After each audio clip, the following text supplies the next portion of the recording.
মাতরম। বন্দে মাতরম। তৃণমূল কংগ্রেস জিন্দাবাদ। মমতা ব্যানার্জি জিন্দাবাদ। জিন্দাবাদ জিন্দাবাদ। অভিষেক ব্যানার্জি জিন্দাবাদ। জিন্দাবাদ জিন্দাবাদ। নমস্কার, আমি তাপসী মণ্ডল, বিধায়ক হলদিয়া, 209 হলদিয়া বিধানসভার বিধায়ক। আজকের প্রগতিশীল এই বাংলার মাটিতে যেভাবে বিভাজনের রাজনীতি চলছে, আমরা দেখছি যে সেই বিভাজনের রাজনীতি বাংলার মানুষ প্রত্যাখ্যান করেছে। কারণ মানুষকে সঙ্গে নিয়ে মানুষের উন্নয়নের কাজ করাই আমাদের ধর্ম, আমাদের কাজ। সেই বিভাজনের রাজনীতি আমার পক্ষে মেনে নেওয়া কঠিন থেকে কঠিনতর হচ্ছিল। বিভিন্নভাবে তার প্রতিবাদ করার পরেও তার কোনো পরিবর্তন হয়নি এবং সেভাবেই বাংলার মাটিতে বিভাজনের রাজনীতি চলছে।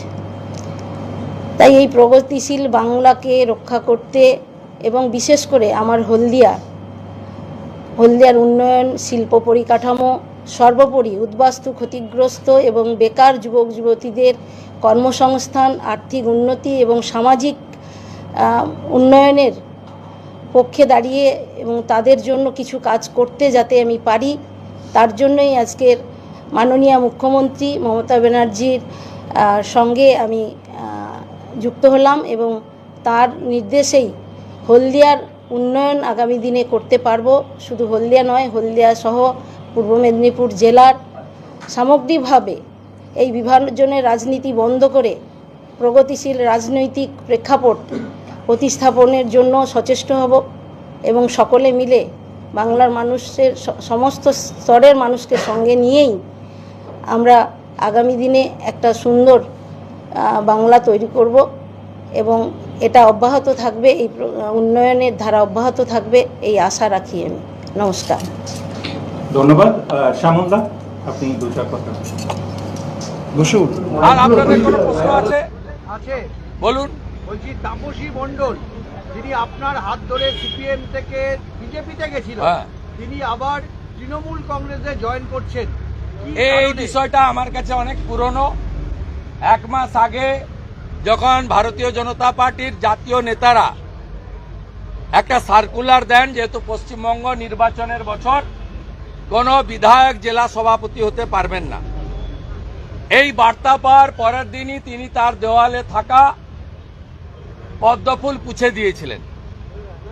অতএব এটা আমাদের কাছে নতুন নয়, আমরা উই নো ইট।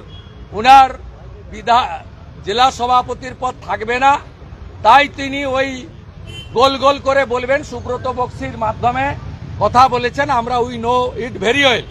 তো আপনাদের শুনিয়ে রাখি,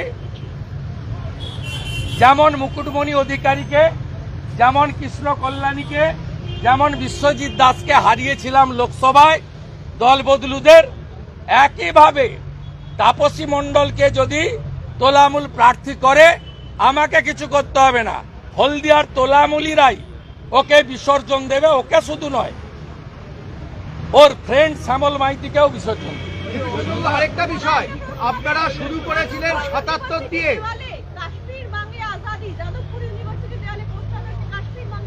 আমরা গতকাল মিছিল করেছি, 16 তারিখ নাগরিক কনভেনশন করব, 18 তারিখের পরে পথে নামবো। বলছি আপনারা যখন শুরু করেছিলেন 77 জন, এখন হলো 65, যদি খুব ভুল না করি।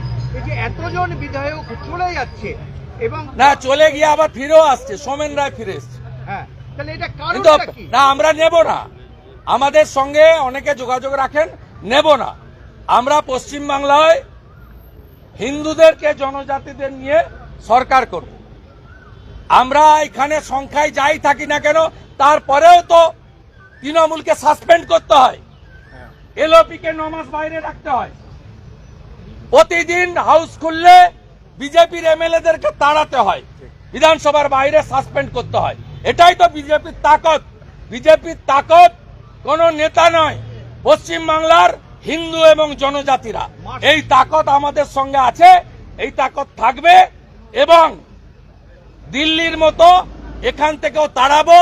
আর বিজেন্দ্র গুপ্তাকে মার্শাল দিয়ে বের করেছিলেন যারা, তাদের যা অবস্থা হয়েছে একই অবস্থা মমতা ব্যানার্জি আর বিমান ব্যানার্জির হবে। আজকে মার্শাল দিতে হলো, মানে আপনারা তো বিক্ষোভ করছিলেন শুধু পরে ওখানে আরেকবার বলবো।